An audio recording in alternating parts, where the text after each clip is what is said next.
ओम शांति, ओम शांति, ओम शांति। 8/1/2022 प्रातः मुरली। ओम शांति। बाप दादा मधुबन। आज मीठे मीठे प्यारे प्यारे श्री बाबा ने मीठे मीठे प्यारे प्यारे बच्चों से कहा, मीठे बच्चे, ज्ञान रत्नों को धारण कर रूहानी हॉस्पिटल यूनिवर्सिटी खोलते जाओ, जिससे सबको हेल्थ वेल्थ मिले।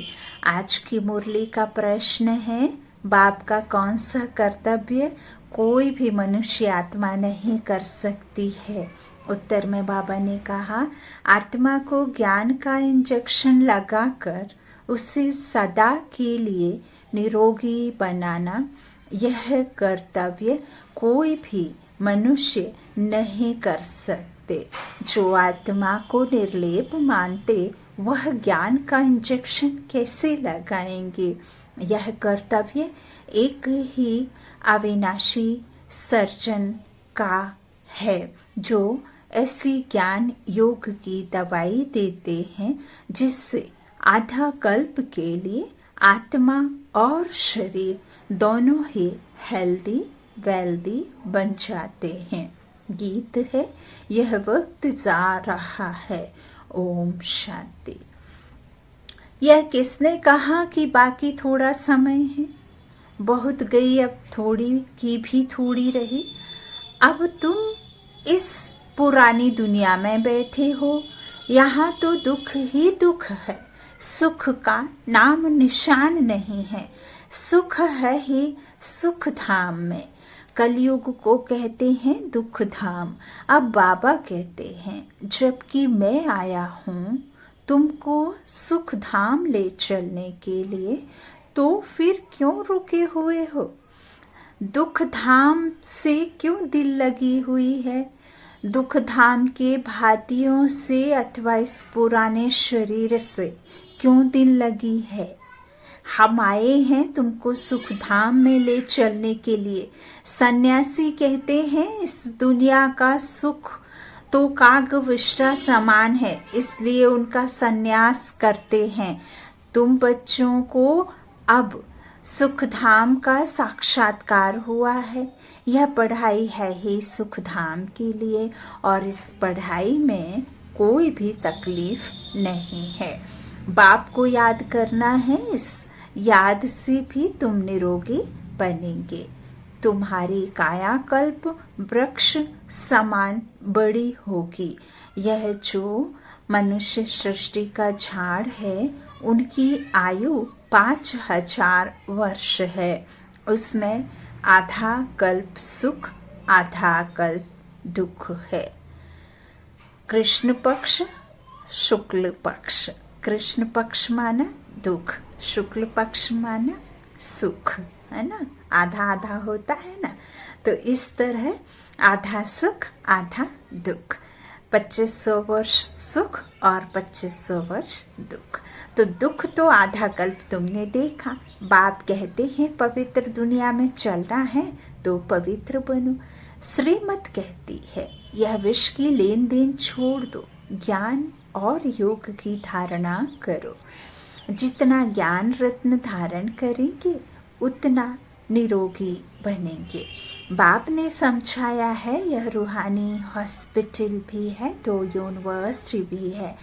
परम पिता परमात्मा आकर रूहानी हॉस्पिटल और यूनिवर्सिटी स्थापन करते हैं। हॉस्पिटल तो दुनिया में बहुत हैं, लेकिन ऐसी हॉस्पिटल और यूनिवर्सिटी दोनों इकट्ठी कहीं नहीं होती। यहाँ यह वंडर है, हॉस्पिटल और यूनिवर्सिटी हेल्थ और वेल्थ इकट्ठी मिलती है। फिर क्यों नहीं इस खजाने को लेने के लिए खड़े हो जाते हो। आजकल करते अचानक ही विनाश आ जाएगा। बाप श्रेष्ठ ते श्रेष्ठ मत देते हैं। तुम गवर्नमेंट को भी समझाओ। इस समय बेहद का बाप ऐसी हॉस्पिटल और यूनिवर्सिटी खोलते हैं जो सबको हेल्थ वेल्थ दोनों मिले। गवर्नमेंट भी हॉस्पिटल यूनिवर्सिटी खोलती है, उनको समझाओ इस जिस्मानी हॉस्पिटल खोलने से क्या होगा। यह तो आधा कल्प से चलती आई है और मरीज भी बनते ही आए हैं। यह है फिर रूहानी हॉस्पिटल और यूनिवर्सिटी, अर्थात बाबा का सेंटर खोल करके बाबा की सेवा करना, बाबा का संदेश हर एक मनुष्य आत्मा तक पहुंचाना। वो सर्व का सदगति दाता, ज्ञान दाता, सर्व कल्याणकारी, विश्व कल्याणकारी, बेहद का बाप है ना। तो बेहद का वर्षा देने के लिए आए।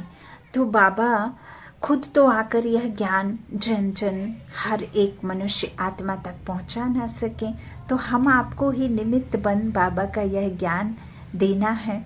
तो बाबा कहते हैं वह तो हो गई जिस्मानी हॉस्पिटल, तो मरीज तो बनते ही रहेंगे, बनते ही रहते हैं। तो बाबा कहते हैं वो तो क्षण भर के लिए है ना, थोड़े समय के लिए है। बाबा कहते हैं अब जिस्मानी हॉस्पिटल खोलने से क्या होगा, है ना। तो वह तो खोलते ही आए आधा कल्प, ये दान पुण्य तो करते ही आए हैं, लेकिन वह तो आधार है। हम भल करें, लेकिन ऐसा तो नहीं कि आप यूनिवर्सिटी हॉस्पिटल खोल लें तो आप बीमार ना होंगे क्योंकि आपने खोली है ना। यह तो संभव नहीं है ना। आप खोलते हैं, आप पैसा लगाते हैं, स्थूल धन, भल आप पूरा हॉस्पिटल खोलने के लिए आप अकेले ही स्थूल धन खर्च करें तो भी ऐसा ज़रूरी नहीं है कि आपको बीमारी ना हो, है ना। बाबा कहते हैं समझाओ इस जिस्मानी हॉस्पिटल खोलने से क्या होगा, है ना।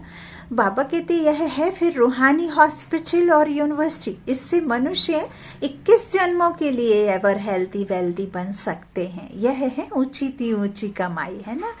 तो एजुकेशन मिनिस्टर, हेल्थ मिनिस्टर को भी समझाओ कि बेहद के बाप ने यह कंबाइंड हॉस्पिटल और यूनिवर्सिटी दोनों खोली हैं।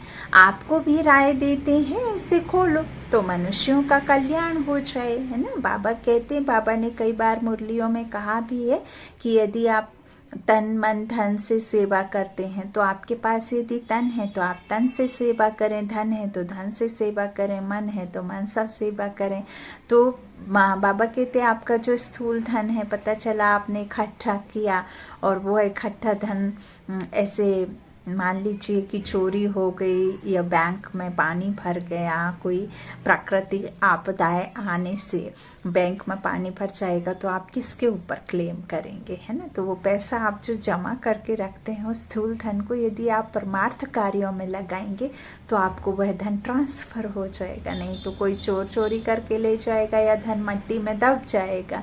तो यह बात बाबा समझाते हैं कि यदि आप यह रूहानी हॉस्पिटल यूनिवर्सिटी खोलेंगे तो मनुष्यों का कल्याण हो जाए। बाकी यह बीमारियां आदि तो जब से रावण राज्य शुरू हुआ है तब से शुरू हुई हैं। आगे तो वैद्य की दवाइयाँ थी, हम सभी जानते हैं कि वैद्य के पास जाया करते थे। ये अंग्रेजी दवाइयाँ, ये डॉक्टर आदि तो बाद में आई हैं। अब तो अंग्रेजी दवाइयाँ बहुत निकली हैं। यह है अविनाशी सर्जन जो अविनाशी दवाई देते हैं। तब गाया जाता है ज्ञान अंजन सतगुरु दिया। ज्ञान इंजेक्शन रूहानी बाप ही लगाते हैं आत्माओं को, और कोई आत्मा को इंजेक्शन लगाने वाला हो नहीं सकता। वह तो कह देते हैं आत्मा निर्लेप है, आत्मा निर्लेप हो ही नहीं सकती, क्योंकि आत्मा ही जो एक शरीर छोड़ दूसरा लेती है, आत्मा ही सतो रजो तमो में आती है, आत्मा ही सतो प्रधान से तमो प्रधान बनती है, सीढ़ी उतरती है, जंक चढ़ती है ना। तो इस तरह से पुण्यात्मा पापात्मा बनती है, तो फिर कैसे निर्लेप हो सकती है ना। बाबा कहते तो तुम समझाओ उस हॉस्पिटल और यूनिवर्सिटी में तो लाखों रुपया खर्च लग जाता है, यहाँ तो खर्चे की कोई बात नहीं। 3 पैर पृथ्वी चाहिए। जो कोई भी आए तो उनको समझाया जाए, बाप को याद करो तो एवर हेल्दी बनेंगे, और चक्र को जानने से चक्रवर्ती राजा बनेंगे। धनवान होगा तो बड़ी हॉस्पिटल यूनिवर्सिटी खोलेंगे, गरीब छोटे खोलेंगे। गवर्नमेंट कितनी खोलती है, आजकल तो टेंट आदि लगाकर भी पढ़ाते हैं और 2-3 सेशन रखते हैं, क्योंकि जगह नहीं है, पैसे नहीं है, इसमें खर्चे की कोई बात नहीं है। कोई भी जगह मिले, कोई औजार आदि तो रखने नहीं है। बड़ी सिंपल बात है, पुरुष भी खोलते हैं, माताएं भी खोलती हैं। बाप कहते हैं तुम ही खोलो, तुम ही संभालो, जो करेगा सो पाएगा, बहुतों का कल्याण होगा। बेहद का बाप श्रीमत देते हैं श्रेष्ठ बनने के लिए। बहुत हैं जो सुनते हैं परंतु करते नहीं हैं, क्योंकि तकदीर में नहीं है। हेल्थ वेल्थ मिलती है बाप से। बाबा बैकुंठ की बादशाही देने आए हैं, हीरे जवाहरों के महल मिलेंगे। भारत में ही लक्ष्मी नारायण का राज्य था, जरूर उन्हों को बाप ने वर्षा दिया होगा। अभी तो कलयुग में दुख ही दुख है, फिर सतयुग की स्थापना मुझे ही करनी है। मनुष्य कोई हॉस्पिटल आदि खोलते हैं तो उद्घाटन करते हैं, बाप कहते हैं मैं स्वर्ग का उद्घाटन करता हूँ। बाबा कहते हैं अब तुम श्रीमत पर स्वर्ग के लायक बनो, कल्प कल्प तुम लायक बनते हो, यह नई बात नहीं है। देखा जाता है गरीब बहुत आते हैं, बाबा भी कहते हैं मैं गरीब निवाज हूँ। साहूकारों के पास धन बहुत है, इसलिए वह समझते हैं हम स्वर्ग में बैठे हैं। भारत गरीब है, उनमें भी जो अधिक गरीब हैं उन्हों को ही बाप उठाते हैं।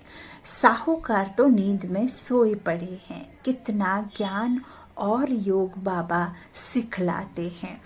तीसरा नेत्र भी बाबा ही देते हैं, है ना। त्रिकालदर्शी कौन बनाता है ना।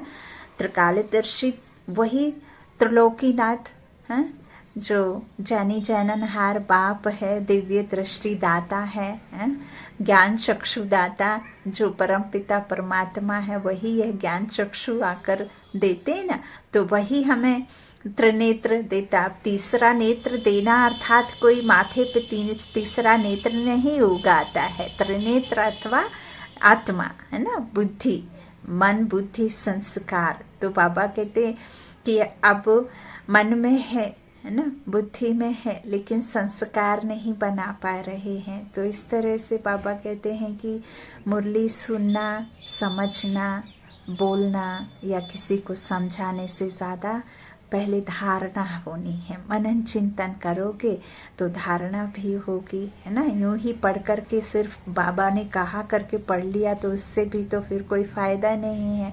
पढ़ाई पढ़ने का मतलब ही होता है कि आपको नॉलेज चाहिए, नॉलेज के बाद आपको उसको प्रैक्टिकल में भी लाना है ना। अब डॉक्टर को देख करके कोई डॉक्टर तो नहीं बन जाता ना, जब तक आप प्रैक्टिकल में लैब में जा कर के कोई नहीं करेंगे हैं तो कैसे आप सर्जरी कर पाएंगे, है ना। डॉक्टर को देख करके तो कोई सर्जन नहीं बन जाएगा, वकील को देख करके तो आपको वकालत नहीं आ जाएगी, प्रैक्टिस तो करनी पड़ेगी। तो बाबा कहते हैं कितना ज्ञान और योग बाबा सिखलाते हैं, है ना। तीसरा नेत्र भी बाबा देते हैं, जिससे तुम सारे चक्र को जान जाते हो, बाकी सब घोर अंधियारे में है। ड्रामा के आदि मध्य अंत का किसको भी पता नहीं है। पतित पावन बाप को ही भूल गए हैं, अपने ही पिता को भूल गए। धनी को भूल गए तो निधन के हो गए, है ना। अपने पिता को भूल गए तो अपने संस्कारों को भूल गए, अनाथ हो गए ना। तो बाबा कहते हैं पतित पावन बाप को ही भूल गए हैं। शिव परमात्मा के लिए कह देते हैं ठिक्कर भित्तर में है, कच्छ मच्छ में है ना, कण कण में है।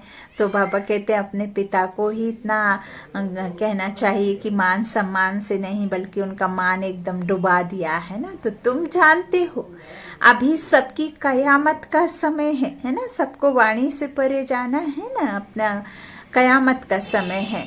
आग में जल मर खत्म होंगे, फिर सबको वापस ले जाऊंगा साथ में। मैं पंडा बन आया हूँ, तुम पांडव सेना हो ना। वह जिस्मानी यात्रा पर ले जाते हैं, जो जिस्मानी पंडित होते हैं वो जिस्मानी यात्रा पर ले जाते हैं। तीर्थों पर तो जिस्म से ही जाते हैं ना, लेकिन हमें जो पंडा बाबा मिले हैं वो तो हमें रूह का ज्ञान देते हैं और रूहानी ज्ञान दे करके रूह को ही अपने पास परम धाम शांति धाम बुलाते हैं ना, त्रिनेत्री बनाया है ना। तो वह जिस्मानी यात्रा पर ले जाते हैं और वह जन्म जन्मांतर करते आए हैं, है ना, द्वापर से यही करते आए हैं। यह है रूहानी तीर्थ।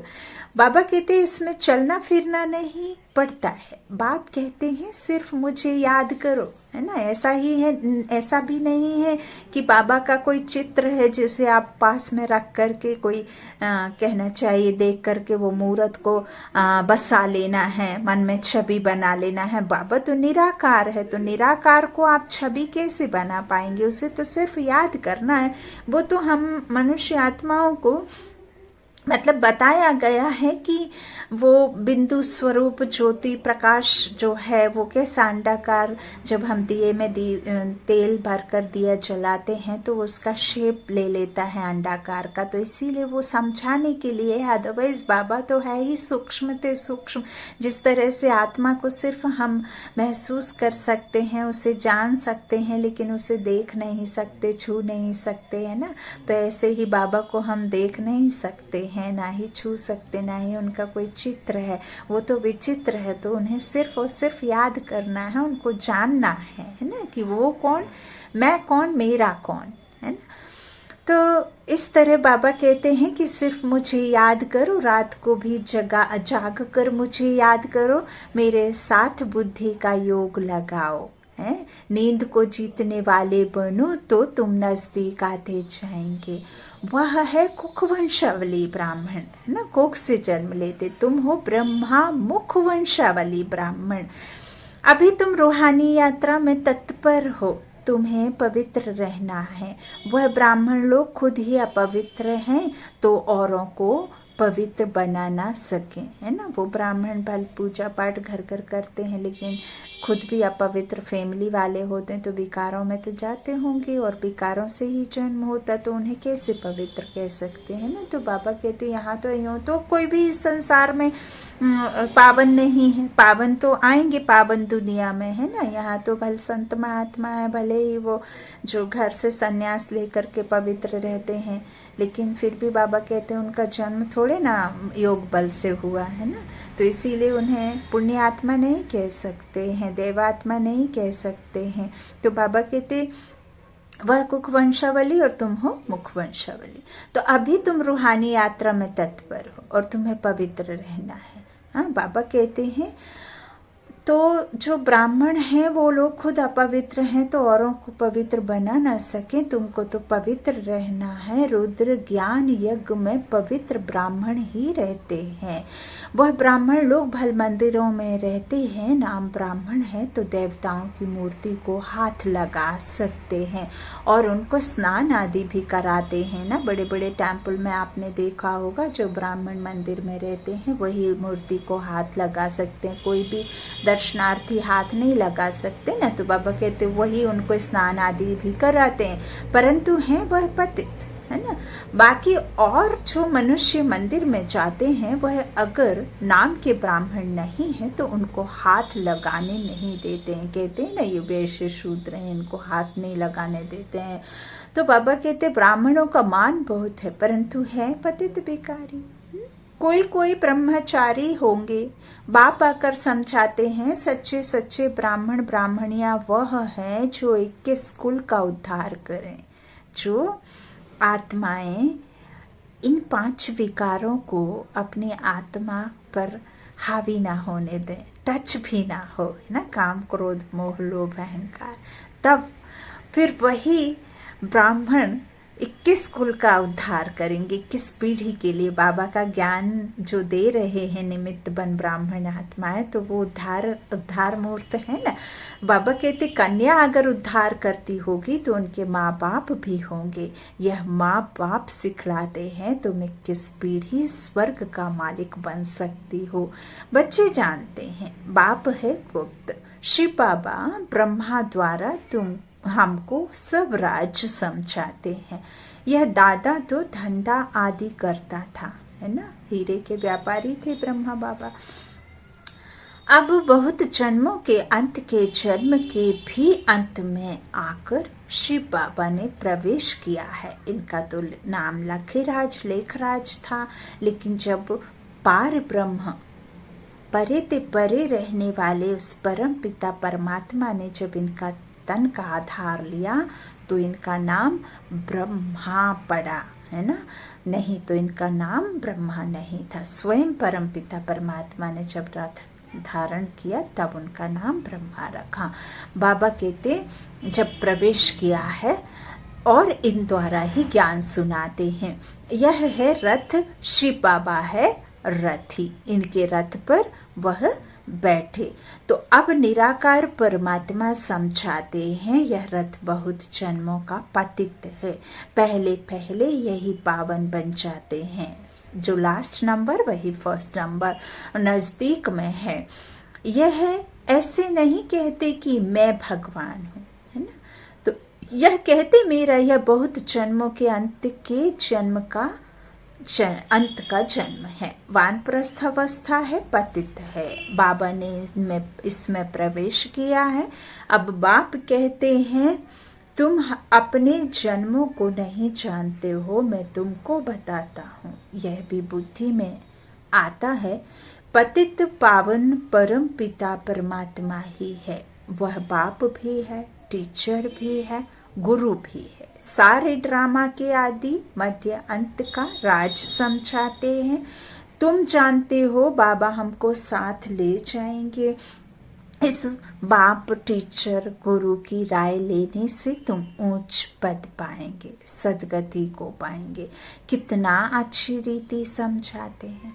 कोई तो धारणा कर श्रीमत पर चल कर उच्च पद पाते हैं। जो श्रीमत नहीं मानते हैं वह उच्च पद नहीं पाते हैं।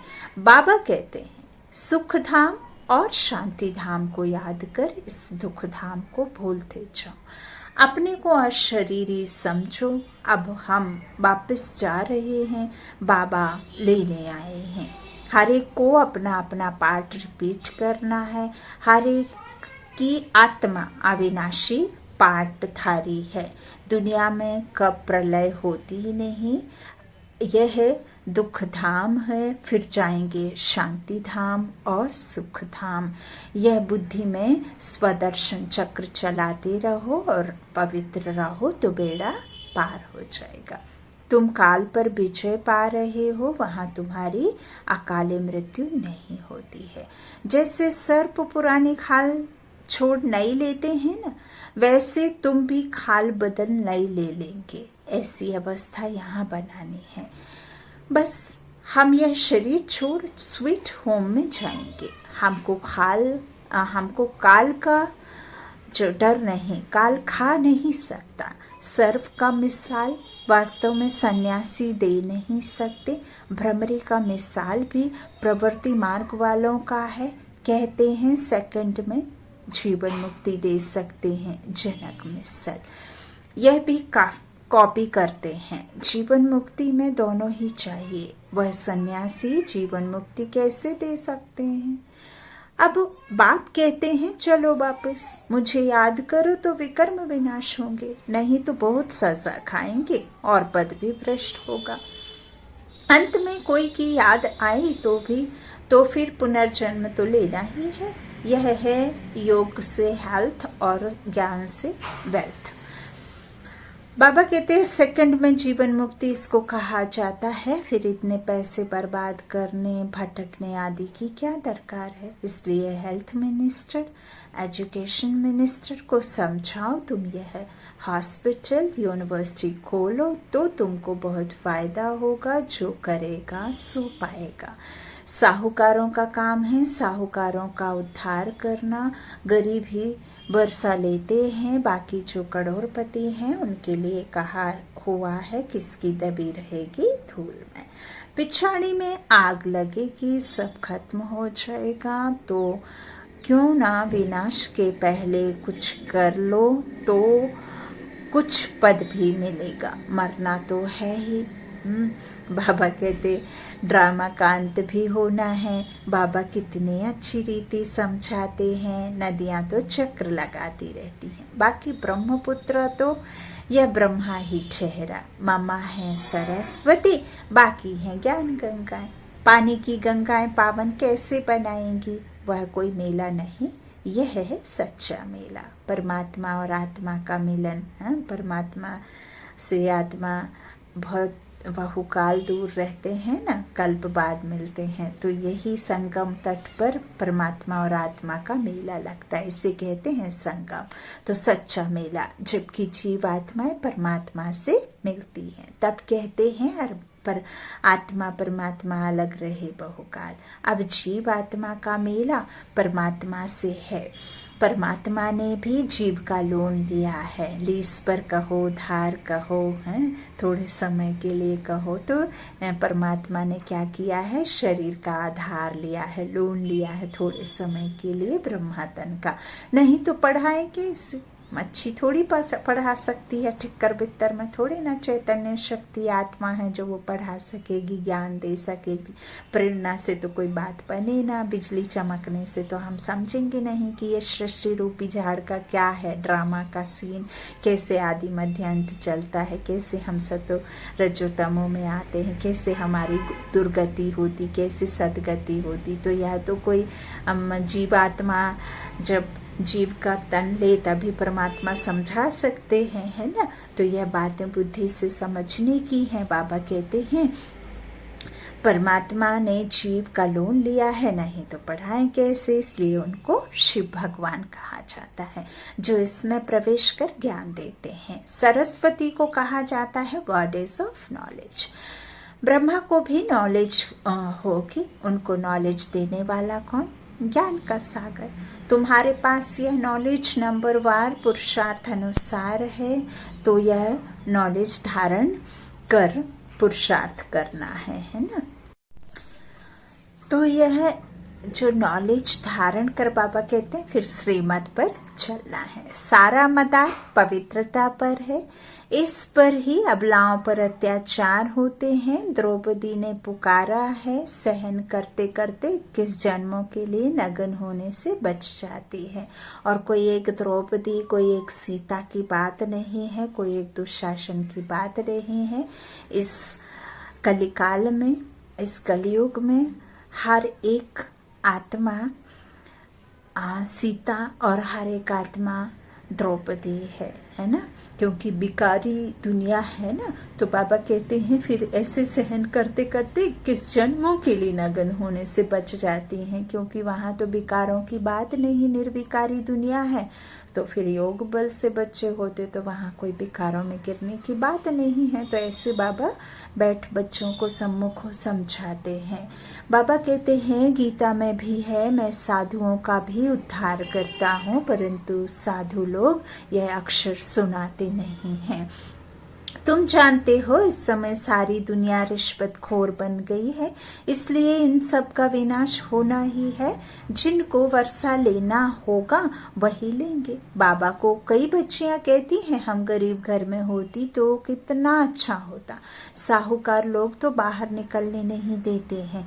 बाबा हम कन्याएं होती तो कितना अच्छा होता, माताओं को सीढ़ी उतरनी पड़ती है। बाबा कहते हैं वर्षा ले लो, मनुष्य को मरने में देरी नहीं लगती है। आफतें आदि बहुत होती हैं, आप सिर्फ अपने को आत्मा समझ मुझ बाप को याद करो। 84 जन्म पूरे हुए, अब वापस घर चलना है कि यहाँ ही गोते खाने हैं। हाँ, मनमना भव, मध्याजी भव, रावण के वर्षे को भूलो। रावण श्राप देते हैं, बाप कहते हैं बच्चे बनेंगे तो वर्षा पाएंगे, श्रीमत पर नहीं चलेंगे तो वर्षा कैसे पाएंगे।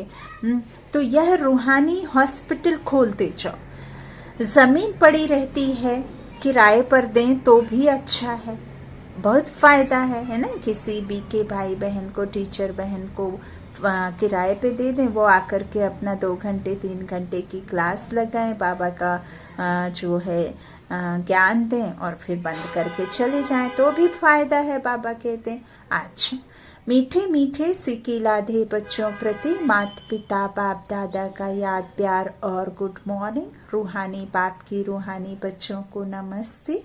हम रूहानी बच्चों की रूहानी माता पिता बाप दादा को याद प्यार और गुड मॉर्निंग। शुक्रिया बाबा, मीठे बाबा, प्यारे बाबा, सबका साथी सबका सहारा। धारणा के लिए मुख्य सार है। पहला, बाबा ने बच्चों से कहा बाप के समीप आने के लिए रूहानी यात्रा पर रहना है। रात को जाग कर भी यह बुद्धि की यात्रा जरूर करनी है। दूसरा, बाबा ने कहा सच्चे सच्चे ब्राह्मण बन 21 कुल का उद्धार करना है। स्वदर्शन चक्रधारी बनना है। काल पर विजय पाने के लिए इस पुराने खाल से ममत्व निकाल देना है। आज का वरदान है रूहानियत द्वारा वृत्ति, दृष्टि, बोल और कर्म को रॉयल बनाने वाले ब्रह्मा बाप समान भव। ब्रह्मा बाप के बोल, चाल, चेहरे और चलन में जो रॉयलिटी देखी उसमें फॉलो करो। जैसे ब्रह्मा बाप ने कभी छोटी छोटी बातों में अपनी बुद्धि व समय नहीं दिया, उनके मुख से कभी साधारण बोल नहीं निकले, और जो साधारण बोल नहीं बोलते उनके बोलों को क्या कहेंगे? अमूल्य बोल कहेंगे कि नहीं कहेंगे? संत महात्मा के बोलों को आप क्यों संत महात्मा के बोलों को महान बोल कहते हैं? क्योंकि वो कोई साधारण बोल नहीं बोलते, वो श्रेष्ठ बोल बोलते हैं, है ना। तो ऐसे ही ब्रह्मा बाबा ने कभी साधारण बोल नहीं निकले उनके मुख से। हर बोल युक्ति युक्त अर्थात व्यर्थ भाव से परे अव्यक्त भाव और भावना वाले रहे। उनकी वृत्ति हर आत्मा प्रति सदा शुभ भावना, शुभ कामना वाली रही। दृष्टि से सबको फरिश्ते रूप में देखा, आत्मा साक्षी होकर देखा। कर्म से सदा सुख दिया और सुख लिया। ऐसे फॉलो करो, तब कहेंगे ब्रह्मा बाप समान। आज का स्लोगन है मेहनत के बजाय मोहब्बत के झूले में झूलना ही श्रेष्ठ भाग्यवान की निशानी है। मेहनत के बजाय मोहब्बत के झूले में झूलना ही श्रेष्ठ भाग्यवान की निशानी है। लवलीन स्थिति का अनुभव करो। जैसे लौकिक रीति से कोई किसके स्नेह में लवलीन होता है तो चेहरे से, नैनों से, वाणी से अनुभव होता है कि यह किसी के लव में लीन है, आशिक है। ऐसे आपके अंदर बाप का स्नेह इमर्स हो तो आपके बोल औरों को भी स्नेह में घायल कर देंगे। जैसे लौकिक रीति से कोई किसके स्नेह में लवलीन होता है तो चेहरे से, नैनों से, वाणी से अनुभव होता है कि यह लवलीन है, आशिक है। ऐसे आपके अंदर बाप का स्नेह इमर्स हो तो आपके बोल औरों को भी स्नेह में घायल कर देंगे। ओम शांति, ओम शांति, ओम शांति।